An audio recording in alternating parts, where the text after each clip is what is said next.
на лице место се случува самиот обед, се случува лицитацијата на јагнињата од Унија од претходната година што донеле јагне, значи што им се остварила желбата, така да мислам дека тоа е баш типичен пример каде што може да се види колку на луѓето им недостасува породот и таа желба за потомство. Вие кога бевте 2000-та година таму 37 јагниња имаше? Да, значи 37 новородени деца после посетата, да речеме, на Говедаров камен. И што и да е, нели има секогаш кога народните преданија и верување се во прашање, секогаш имаме некои прашалници, современиот човек има прашалници, меѓутоа е толку нормално ако човек бара некакво решение да се обиде да го најде меѓу народот.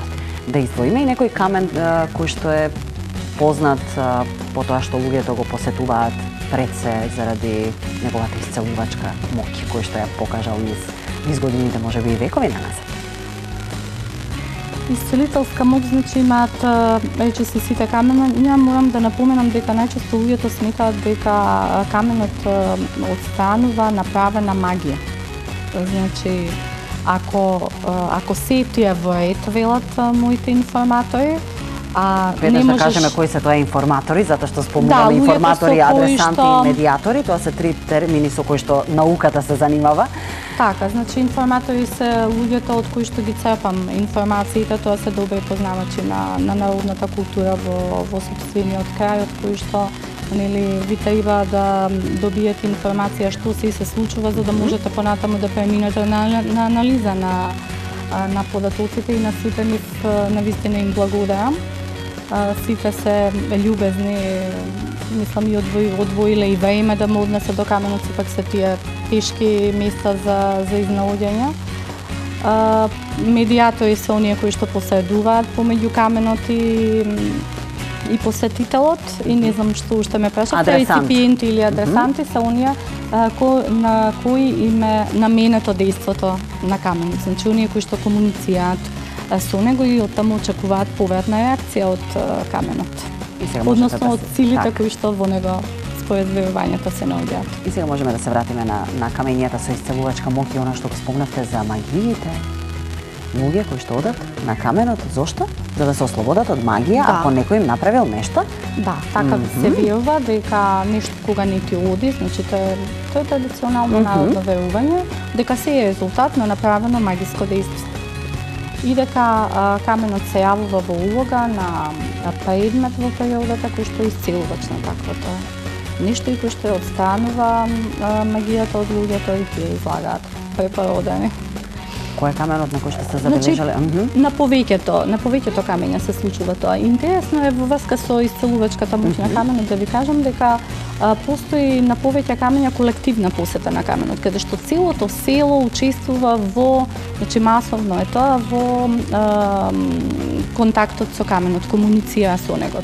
Значи, се сведува на организација од селото, кога помагаат да излезете од каменот, зашто обично отворите се тесни, луѓе кои што ви даваат камче да се земете со вас.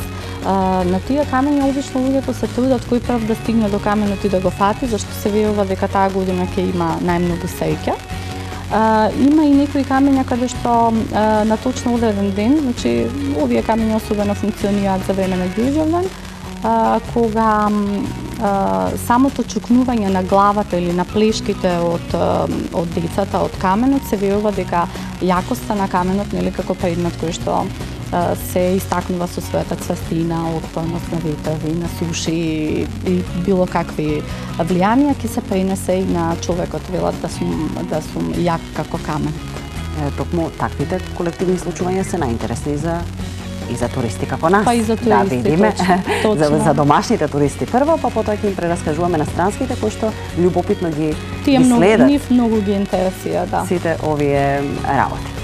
Дени, слушај сега за уште еден камен, затоа што јас ја читав книгата, има навистина толку многу интересни приказни. Постои камен кој што утврдува колку си праведен и чесен и дали вистина како што се прикажуваш праведен и чесен, навистина си таков.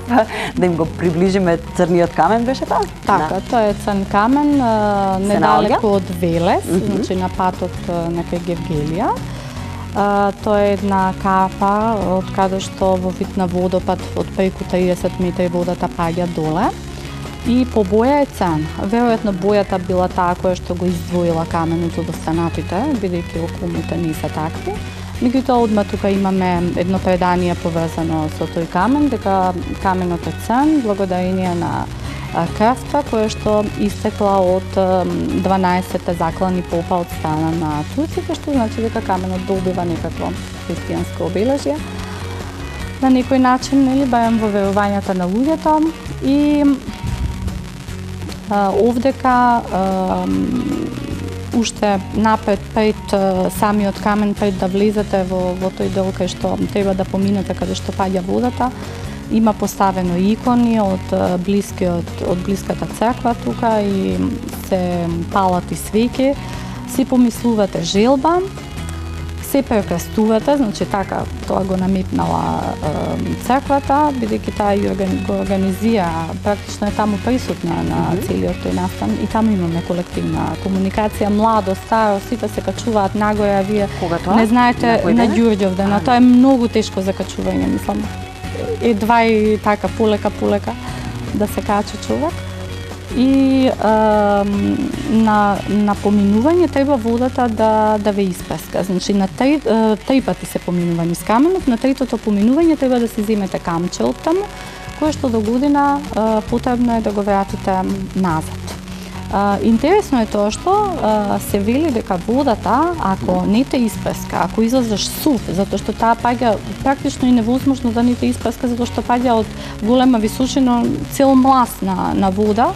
Меѓутоа има и такви, тогаш кога јас бев таму, што не ги испеска водата и кога побарав објаснување од тие таму луѓето од црквата, тие ми велат овој човек е грешен и затоа не го песка водата. Така разбрав дека всушност овој црн камен покажува дали некој е праведен или не. Значи се настојува да се обезбеди комуникација на каменот само со праведните. Ке мора да почекам да дојде Ѓурѓовден за да те проверам на црн камен, белешко се запознавам. Да, точно на Ѓурѓовден или секој четврток после Ѓурѓовден, ама до Спасов. Така да сето тоа го е знае. помина. Имам слушано приказната од моја блиска фамилија, луѓе што живеат во Велес, кои што биле таму, и имам слушнато дел од она што го зборуваме сега. И навистина дека е така. Сега неколку блиц прашања кои уште малку ќе ни ја приближат целата ваша научна проблематика, всушност она со што се занимавате, верувањата и обичаите на луѓето поврзани со култот кон каменот.